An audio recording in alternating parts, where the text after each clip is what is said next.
വീണ്ടും വാർത്തയിലേക്ക്. അതിരപ്പള്ളി പുളിയിലപ്പാറയിൽ കാട്ടാന പലചരക്ക് കട തകർത്തു. മാളിയേക്കൽ പൂളിന്റെ കടയാണ് പുലർച്ചെ 3 മണിയോടെ കാട്ടാന തകർത്തത്. കടയുടെ മുൻഭാഗത്തെ ഷട്ടറും ചില്ലും തകർത്ത് അകത്തുള്ള പഴവർഗ്ഗങ്ങളും പലചരക്ക് സാധനങ്ങളും നശിപ്പിച്ചു. ദൃശ്യങ്ങളിലേക്ക്.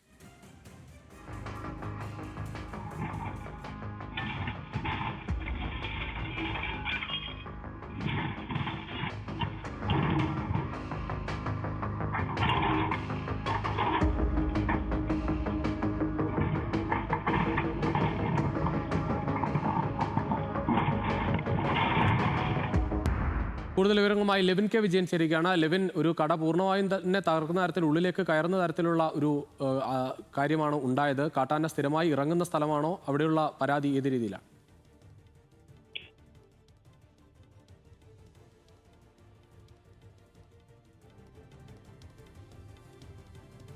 തൃശൂർ അതിരപ്പള്ളി പുളിയിലപ്പാറയിലാണ് കാട്ടാന പലചരക്ക് കട തകർത്തത്. മാളിയേക്കൽ പോളിന്റെ കടയാണ് പുലർച്ചെ 3 മണിയോടെ കാട്ടാന തകർത്തത്. ആ ദൃശ്യമാണ് കാണുന്നത്.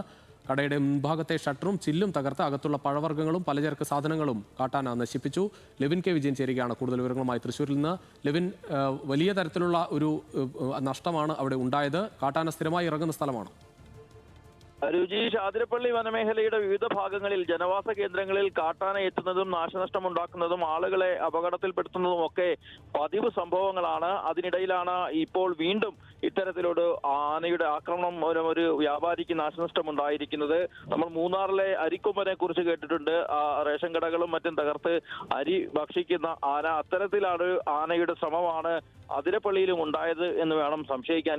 പലചരക്ക് കടയിൽ ഷട്ടർ തകർത്തുകൊണ്ട് അതിന്റെ സാധനങ്ങൾ എടുക്കാനുള്ള ഒരു ശ്രമമാണ് ആനയുടെ ഭാഗത്തു നിന്നുണ്ടായത് എന്നുള്ളതാണ് നാട്ടുകാരടക്കം ആരോപിക്കുന്നത്. മാളിയേക്കൽ സ്വദേശിയായിട്ടുള്ള പോളിന്റെ കടയിലെത്തിയാണ് ആന ഇന്ന് പുലർച്ചെ 3 മണിയോടുകൂടി ആക്രമണം നടത്തിയത്.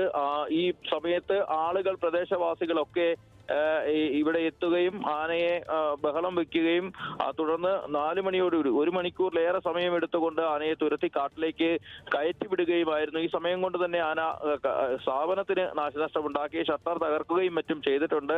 ആളുകൾ അവിടെ കേന്ദ്രീകരിച്ച് നിന്നുകൊണ്ട് ആനയെ മടക്കി കാട് കയറ്റുന്നതിന് വേണ്ടിയുള്ള ശ്രമങ്ങൾ നടത്തിയത് കൊണ്ട് മാത്രം കടയ്ക്കുള്ളിലേക്ക് ആന കടന്നിട്ടില്ല എന്നുള്ളത് തന്നെയാണ് പ്രദേശവാസികൾ പറയുന്നത്. ഈ സംഭവം നടക്കുമ്പോൾ തന്നെ വനപാലകരെയും വിവരം അറിയിച്ചിരുന്നു.